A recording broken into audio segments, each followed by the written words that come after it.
on is open. RSG can pick it up. I've been waiting. It's gonna be locked in right away. The carry. I actually like the carry. It's a weird, it's a weird pick, but most likely somebody called that we need to see the XPL match first before we pick up the draw, because there might be some switch up that can happen on the side of Blacklist. Although Thams is the only remaining option that can deal with the draw at this point, so Blacklist does get the opportunity to snatch it away, and RSG is left with no choice but either to pick the Esmeralda or the Yuzong. Let's see what they lock in here. It's gonna be, it's okay, interesting. That's a Oh My Venus classic. Yeah, it's I mean, you only get so many bans towards one player, right? And even if you do that, the hero pool is there. So Rafaela comes out. What's the last pick gonna be here for Blacklist International? They still need that XP lane, most likely. It's gonna be the Dairoth. All right. So most likely they go for the Yuzong here. For RSG, it's a matchup that is really great for Nox. So if there is one thing missing from Blacklist is a good amount of peel.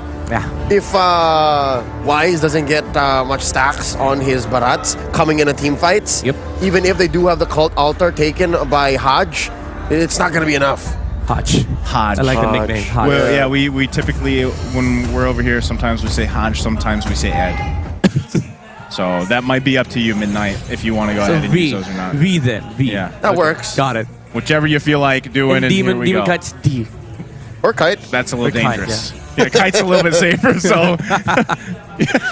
Anyway, let's take a last look here at both teams' lineups. Honestly, what could you expect from a Faramis-Valentina matchup? It's probably going to be a long game, most likely, unlike the previous series where we had a quite quick one. So we're going to load up here, ladies and gentlemen. This is going to be a match of the season for sure as we get ready to load up into the Land of Dawn between RSG Philippines and Blacklist International. Allow me to propose an alternative. What if, because of the whole I know you know Valentina Faramis matchup, the Yuzong makes a difference? We haven't really seen Yuzong as a part of that equation as much. Yeah. What if Nats can find the Queen? What if Nats can find Haji before they even get that chance? It's also it's a band-aid solution for the side of RSG. Yeah. It's a hero that finds backliners that is really great for RSG because Yuzong, he naturally has damage, he naturally has sustain, so they don't have to be worried about Yuzong engaging on the side of Blacklist. It's all my Venus that needs to worry about saving Haji so that they don't have they can't steal the cult altar away from RSG. But naturally, RSG, if they want to engage, it should be started by the Yuzong. Yeah, the other thing too that Blacklist International does have in terms of the skirmishing, the team fighting potential, not only do they secure themselves a cult altar, but they have also got a sense of sustain, right? Yeah. Not to mention mobility, right? The speed does help a lot in these disengaging fights or skirmishes that they break out, especially when you're trying to run away from Navs. Watch out!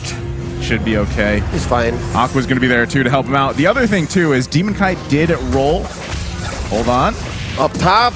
Edward gets knocked up, flickers away. That's one huge resource spent. Joseph, you were saying? Yeah, so Demon Kite roll went with the jungle emblem here. I mean, we've seen a lot of times when that Julian jungle is picked, it's usually a mystery shop, I feel like. Yeah. I'm not entirely sure about the tank jungle, the tank type for the Julian here. I can hear his gears grinding now. It was greatly nerfed, in the early game, 3 seconds. It's a big deal for Demon Kite. But I guess the idea here is just to be able to zone out for RSG, for Eamon specifically. And farm much faster. Yeah.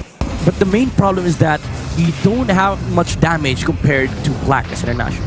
Yeah, so again, at least, here's my theory. As Demon Kite pulls this turtle just beautifully away from Blacklist, they can because there's very little peel. Again, it's fine. Well, yeah. You kind of want to get in their face there and light, just putting up a wall between RSG and the opponent. And that scores RSG their first major objective. About 200, 300, 400 gold ahead. Yeah, I think it's safe for Blacklist International to let that go, but here we go. Oh, Heb pulls it. 1v1. Eamon flickers in. There's first blood. You know what, Eamon?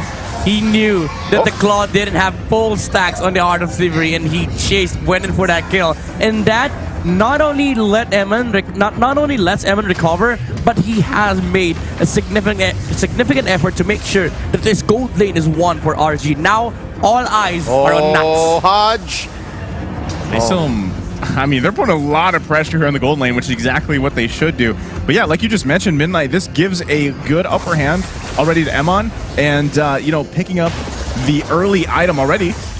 They're going to get knocked up here. Wise was trying to get that Daytona's welcome off. But still, going back to it, Emon is going to be sitting pretty in this gold lane now in the matchup, you know, versus Oheb. So we'll see if Blacklist International decides to shift some of the focus there on the bottom lane. That's what we see them actually doing now, to see if they can kind of even that lane out again for them.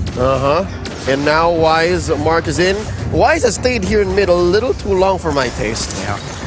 I mean, he has nowhere to go, right? Even if you try and find pickoffs on the side of Blacklist International, you get easily countered by Aqua. Like, the caller will just cancel the Daytona's welcome. By the way, Oheb even beats his own record on DHS. So yesterday, he bought it at 333.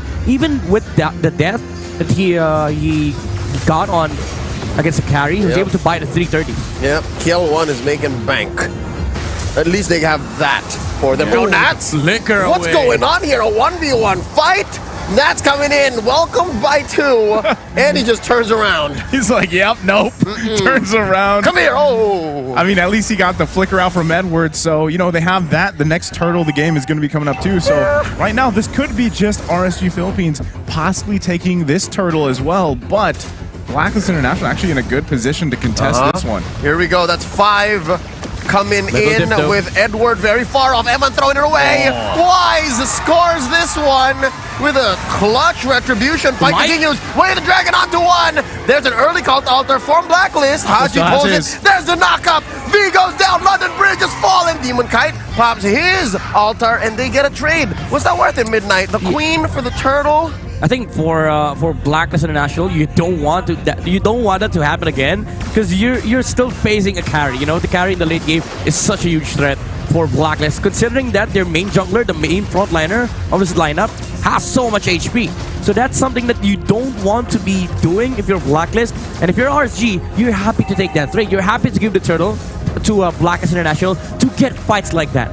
Yeah, again, you know, you got to continue to do that now. If you keep stacking these kills for Emon, they're going to transition into the mid game, the late game very well and confident. And, you know, if they got the first turtle, they can give up the second one.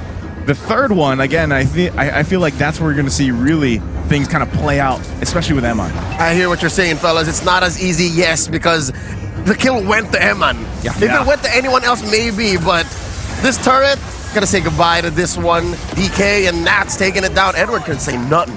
And the beauty of the lineup of RSG is that they don't even focus on the objectives. They get objectives because Blacklist is scared to fight RSG at the current moment. Like, RSG, they can give away the First Lord as long as they get a team fight that starts with not engaging on the back line or Light getting a pickup on the back line, because you want to be able to fight if you're RSG. You don't want Blacklist setting up fights for you. You want to be able to start your own, have Haji pop his own cult altar, and once the once the battle has prolonged, then RSG, that's where you come in. Man, okay, Light's gonna be fine. He got the information he needed. We're gonna see both teams just transition to the next turtle of the game too. But look at that setup in that bush. They don't know they're there. This is a huge bush.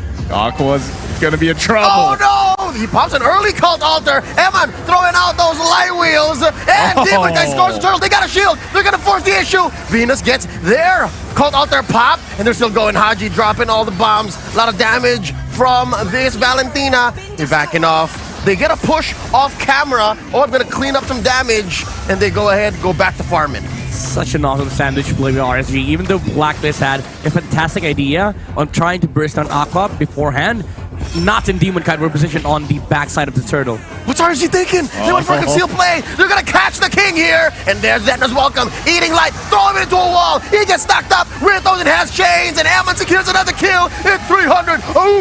For their carry. They continue. That's 2K for Ammon. And they're still going. Nats. Haji. Oh, half dragon. Takes down Haji. Venus, run. Ammon, flicker forward. Aqua finishes the job with a flicker forward. It's a wipeout. The MSC 2022 champions are rolling. The Raiders just doing what they do, wiping out Blacklist International this early on. And again, look at Emon sitting on 4 kills, the 2 assists. The guy is just loaded right now. That Claude kill was so important for Eman, and now they are on a roll. Again, RSG, what they're currently looking is not for objectives. They're looking for fights. They're looking for ways to engage against Blacklist International, and Light saw the opportunity. Even though he kind of messed up the combo against Wise, it's still a fight that they want to take, because Blacklist International, they're not in position to re-engage against RSG. Because the thing is, you have to be concerned about the position of Eman. This is the main damage dealer of RSG, and he is protected by 4 heroes, and Demon Kite has a lot of ways to control Blacklist when they want to engage. Yeah, again, we saw that there with the enhanced chains, you know, and when he rolled with this jungle emblem, you kind of just know it's actually, like we were talking about before the game, where now it's Demon Kite being like, all right, I know what I have to do. I know the assignment. I'm going to be the guy to be the utility guy right now. And we saw that. Either the engage or disengage that he has with this Julian toolkit is working out for them, and they're funneling everything into Emon. I can hear Midnight's gears grinding slowly, almost coming to a halt. Yeah. The thing is, this is the Wise mode. You know, Demon Kite's playing the utility role. RSG is building in the 4 protect 1 strategy. Eman currently is the king.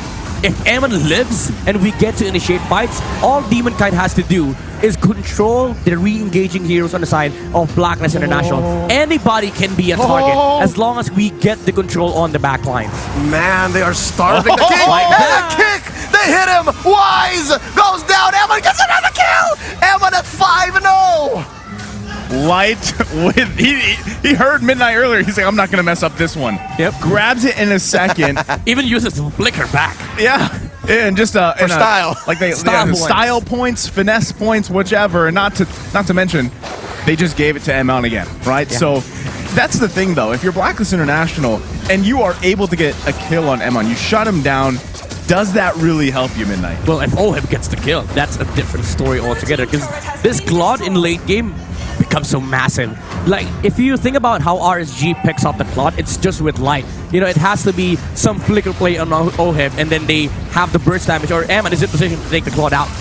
And it's difficult to catch, to catch free of Light, because that's not a pure fight. There's a sprint on him, but now bottom lane, Edward running behind his turret.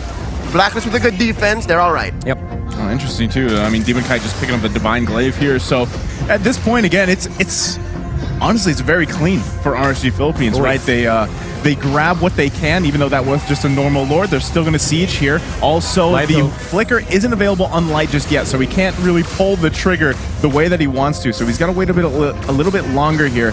Blacklist International also knows that, but you can still see RSG Philippines planning themselves. I love this. Aqua's not in showing the himself. jungle. Exactly. Aqua, he knows his job is to not let Haji steal that cold altar. And RSG, they're prepping to fight. They're not prepping the minion wave. They're looking for ways to engage. Unfortunately, again, as you've said, they don't have the flicker on Light, so they have to wait out for the flicker to be back online on the Cho. But Nuts, he's always been positioned like this, you know? he's always trying to find for unique ways on engaging against Blacklist. It's 50 seconds for the Lord, and he's already setting up for it.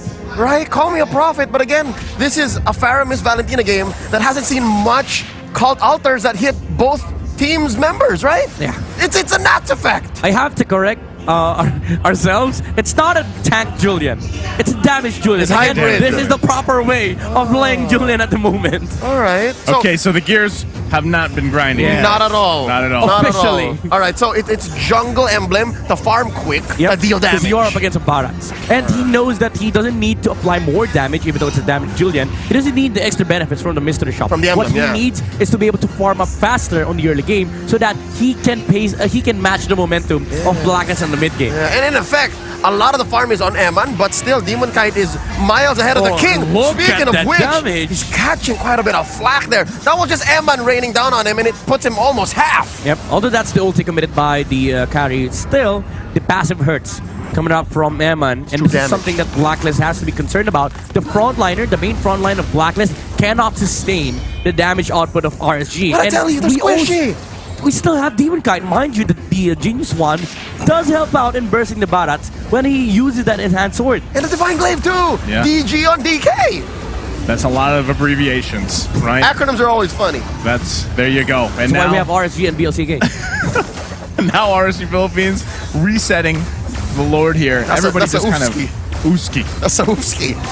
Oofski. Unless it was on purpose because they only really see V, so they don't know. They don't know. Look, I mean, look at there's two top sides. No. Again, They what know. RSG wants is team fight. They don't care about objectives. What they want is to win fight life. And there's a kick onto the Barats, and they rain it down. They knock him up. He's not gonna survive for long. Demon kind of gets the king down, and this Lord not gonna stand for long. Look at that! He's pushing away 2 members with impunity.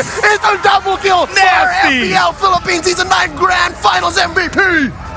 That is nasty. Nasty indeed. And all for just a turret RSG. up top. All for just a turret up top. Dude, RSG saw that there were 2 heroes on the top lane, and one of them is Valentina. They don't have gold odds. They don't. Exactly. That's exactly what I was thinking before that Lord fight even broke out. They're going to have the information, and that as soon as they had it, you saw this. They shifted gears. Yeah, I can already imagine the shot call. Light was like, no guys, shut up. They don't have Valentina. I'm going to engage. Who would he say shut up to? Why are they fighting? No, I mean, because there's too many comms going on. Oh, right, They're trying to pull the Lord. No, Where's listen to me. Barat? Listen to me. Where's Yeah. Aqua? All right. Do they have Cult Altar? Light was like, no guys, shut up. Valentina's top lane. And it led to this. Oh, it's a siege on top lane. Lord crashes into that inhibitor. Nats again with the Black Dragon form. An early Cult Altar pop by Black International. They get knocked up. Haji gets taken down. Demon Kai takes a turret. Edward follows through. Come on. Jing Jing! Down goes Oh My Venus as well. Wise goes up. That's this it. could be it. This could be it. Oh! No way to defend against that. That was just the Raiders coming in fast, and they did it in just clean fashion. Again, I'm going back to that term. That was clean. It was a clean raid done by RSG, and this is a masterful performance by RSG. Same as to what Onyx did to them, they did to the MPL champions.